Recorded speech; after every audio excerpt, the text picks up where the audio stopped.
एक बार एक हंस और हंसिनी हरिद्वार के सुरमय वातावरण से भटकते हुए उजड़े वीरान और रेगिस्तान के इलाके में आ गए। हंसिनी ने हंस को कहा कि ये किस उजड़े इलाके में आ गए हैं? यहाँ ना तो जल है, न जंगल, न ही ठंडी हवाएं हैं। यहाँ तो हमारा जीना मुश्किल हो जाएगा।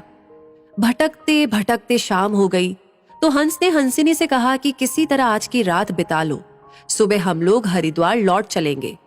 रात हुई तो जिस पेड़ के नीचे हंस और हंसिनी रुके थे उस पर एक उल्लू बैठा था। वो जोर से चिल्लाने लगा। हंसिनी ने हंस से कहा, अरे यहाँ तो रात में भी सो नहीं सकते, ये उल्लू चिल्ला रहा है। हंस ने फिर हंसिनी को समझाया कि किसी तरह रात काट लो, मुझे अब समझ में आ गया है कि ये इलाका वीरान क्यों है। ऐसे उल्लू जिस इलाके में रहेंगे वो तो वीरान और उजड़ा ही रहेगा। पेड़ पर बैठा उल्लू दोनों की बातें सुन रहा था। सुबह हुई, उल्लू नीचे आया और उसने कहा कि हंस भाई, मेरी वजह से आपको रात में तकलीफ हुई, मुझे माफ कर दो। हंस ने कहा, कोई बात नहीं भैया, आपका धन्यवाद। ये कहकर जैसे ही हंस अपनी हंसिनी को लेकर के आगे बढ़ा, पीछे से उल्लू चिल्लाया, अरे हंस, मेरी पत्नी को लेकर कहाँ जा रहे हो? हंस चौंका। उसने कहा, आपकी पत्नी? अरे भाई, ये हंसिनी है, मेरी पत्नी है, मेरे साथ आई थी, मेरे साथ जा रही है। उल्लू ने कहा, खामोश रहो, ये मेरी पत्नी है। दोनों के बीच विवाद बढ़ गया।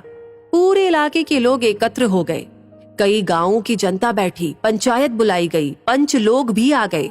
बोले, भाई किस बात का विवाद है? लोगों ने बताया कि उल्लू कह रहा है कि हंसिनी उसकी पत्नी है और हंस कह रहा है कि हंसिनी उसकी पत्नी है। लंबी बैठक और पंचायत के बाद पंच लोग किनारे हो गए और कहा कि भाई बात तो यही सही है कि हंसिनी हंस की ही पत्नी है, लेकिन ये हंस और हंसिनी तो अभी थोड़ी देर में इस गांव से चले जाएंगे। हमारे बीच में तो उल्लू को ही रहना है, इसलिए फैसला उल्लू के ही हक में सुनाना चाहिए। फिर पंचों ने अपना फैसला सुनाया और कहा कि सारे तथ्यों और सबूतों की जांच करने के बाद ये पंचायत इस नतीजे पर पहुंची है कि हंसिनी उल्लू की ही पत्नी है और हंस को तत्काल गांव छोड़ने का हुक्म दिया जाता है।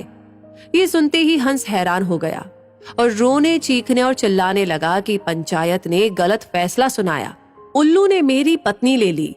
रोते चीखते जब वो आगे बढ़ने लगा तो उल्लू ने आवाज लगाई, ए मित्र हंस, जरा रुको। हंस ने रोते हुए कहा कि भैया अब क्या करोगे? पत्नी तो तुमने ले ही ली, अब जान भी लोगे क्या?